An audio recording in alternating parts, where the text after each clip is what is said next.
Assalamualaikum warahmatullahi wabarakatuh. Selamat pagi Anda semuanya. Hari ini insya Allah kita akan membahas tentang segitiga. Kemarin kita sudah membahas tentang segi empat dengan macam-macam segi empat. Maka hari ini kita akan membahas segitiga dan macam-macam segitiga. Oke. Jadi jenis segitiga itu yang pertama kalau ditinjau dari panjang sisinya. Maka yang ditinjau dari panjang sisi itu, maka kita perhatikan panjang sisi-sisinya saja. Nah, yang jenis pertama ada namanya segitiga sembarang. Itu adalah segitiga yang ketiga sisinya tidak sama panjang, maka panjangnya itu berbeda-beda.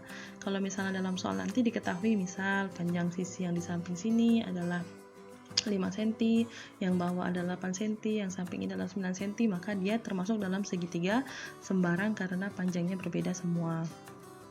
Yang kedua, ada segitiga sama kaki. Segitiga sama kaki ini adalah segitiga yang memiliki dua buah sisi yang sama panjang. Jadi dua buah sisinya itu sama panjang. Satu sisinya berbeda panjangnya dengan yang dua tadi.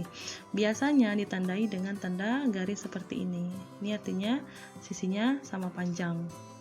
Nah, segitiga sama sisi ini artinya ketiga sisinya sama panjang semua, maka ketiga sisinya ditandai dengan garis seperti ini. Nah, itu ya. Itu artinya segitiga sama sisi. Kemudian jenis segitiga ditinjau dari besar sudutnya, maka kita perhatikan sudut-sudutnya. Yang pertama segitiga lancip, itu adalah segitiga yang ketiga sudutnya merupakan sudut lancip. Maka kita perhatikan sudutnya di sini lancip, yang di atas lancip, yang di bawah ini juga lancip. Yang kedua segitiga siku-siku, itu adalah segitiga yang salah satu sudutnya saja, itu merupakan sudut siku-siku. Maka jelas di sini terlihat tanda siku-siku, itu adalah segitiga siku-siku. Yang ketiga segitiga tumpul. Segitiga tumpul ini adalah segitiga yang salah satu sudutnya merupakan sudut tumpul. Di sini ditandai ada sudut tumpulnya satu di situ ya. Itu segitiga tumpul. Nah, dalam segitiga ini ada garis-garis istimewa. Yang pertama namanya garis tinggi. Garis tinggi itu kalau dalam huruf di sini maka kita baca garis tingginya adalah AP. Itu untuk garis tinggi jika kita mengambil alasnya BC, ya. AP ini dia menjadi garis tinggi kalau kita mengambil alasnya adalah BC. Kemudian BQ itu adalah garis tinggi. BQ ini garis tinggi kalau kita mengambil alasnya AC. Nah, kemudian ada CR, itu adalah garis tinggi kalau kita mengambil alasnya AB. Ya, itu garis tinggi. Ciri-cirinya adalah dia membentuk sudut siku-siku terhadap alas yang akan kita ambil. Nah, gitu. Yang kedua garis bagi. Garis bagi ini dia membagi sudut-sudut segitiga sama besar. Nah, kita perhatikan di sudut-sudutnya ini ada tanda bulat-bulat. Nah, itu adalah artinya sudutnya sama besar. Nah, garis baginya namanya AP. AP ini garis bagi yang membagi sudut A sama besar. Kemudian garis BQ. Garis BQ itu adalah garis bagi yang membagi sudut B ini sama besar. Kemudian garis CR adalah garis bagi yang membagi sudut C sama besar. Ditandai di sudut-sudutnya itu seperti itu. Bulat-bulat artinya sama-sama bulat, yang silang-silang ini yang berarti dia sama besar. Seperti itu untuk garis bagi. Yang ketiga adalah garis berat. Kalau garis berat ini bedanya, kalau garis bagi tadi membagi sudut sama besar, kalau garis berat ini dia membagi sisinya sama panjang. Nah, ditandai dengan bulat-bulat di sisi AC, maka garis beratnya adalah garis BQ di sisi AC itu ya. Kalau di garis AB di bawah ini, maka garis beratnya adalah CR. Kemudian kalau di garis BC ini, maka garis baginya adalah AP. Itu ditandai dengan sisi-sisinya ditandai seperti itu. Ada garis, ada bulat, itu artinya dia sama panjang. Dan yang terakhir adalah garis sumbu. Kalau garis sumbu ini dia sama seperti garis berat, dia membagi sisi sama panjang, cuman garis sumbunya ditarik tegak lurus terhadap garis sumbu tersebut. Jadi pada sisi AC ini, maka garis sumbunya adalah QR yang ini ya, QR. Itu dia membagi AC itu sama panjang, tapi ditariknya tegak lurus, harus membentuk sudut siku-siku di sana. Maka QR itu adalah garis sumbu untuk sisi AC. Kemudian di sini untuk sisi AB ini ada S di sana ya, ada S itu dia membagi tegak lurus ke atas, ada RS. Kemudian PR ini adalah garis bagi untuk sisi BC. Selanjutnya ada besar sudut segitiga. Yang pertama, jumlah sudut segitiga. Jadi jumlah sudut segitiga itu 180 derajat. Jadi segitiga itu kan ada 3 sudutnya ya. Jadi kalau dia dijumlahkan, misalnya ada segitiga ABC, maka sudut A ditambah sudut B ditambah sudut C itu selalu 180 derajat. Contohnya seperti ini. Ada segitiga, sudut yang pertamanya 32 derajat, sudut keduanya 100 derajat, yang ketiganya dimisalkan dengan X. Maka kita harus menentukan berapa besar sudut X-nya. Nah, kita masukkan dulu bahwa pada prinsipnya jumlah sudut pada segitiga itu adalah 180 derajat. Maka sudut A ditambah sudut B ditambah sudut C, tadi ya, di awal itu dikatakan jumlahnya 180 derajat. Sudut A kita misalkan dengan 32, kita masukkan angkanya 32. Sudut B-nya 100, kemudian sudut C-nya adalah X, sama dengan 180 derajat. Maka kita jumlahkan 32 derajat ditambah 100 derajat sama dengan 132 derajat, ditambah X yang akan kita tentukan itu selalu 180 derajat. Maka nilai X-nya 180 derajat dikurang 132 derajat. Dan nilai sudut X-nya adalah 48 derajat. Nah, yang kedua, jenis sudutnya itu ada sudut luar segitiga. Ini sudut luar segitiga. Sudut luar segitiga itu maksudnya seperti ini. Ada segitiga, kemudian salah satu sisinya diperpanjang. Ini ya. Ini ada segitiga ABC, kemudian sisi AC ini diperpanjang menjadi sisi panjangnya sampai AD. Nah, di sini di titik BCD itu adalah sudut luarnya. Dia di luar segitiga. Maka untuk menentukan besar sudut luar ini adalah kita tinggal menjumlahkan sudut yang tidak berpelurus terhadap sudut ABCD. Sudut BCD ini berpelurusnya kan terhadap sudut ACB ya, yang di bagian dalam sini.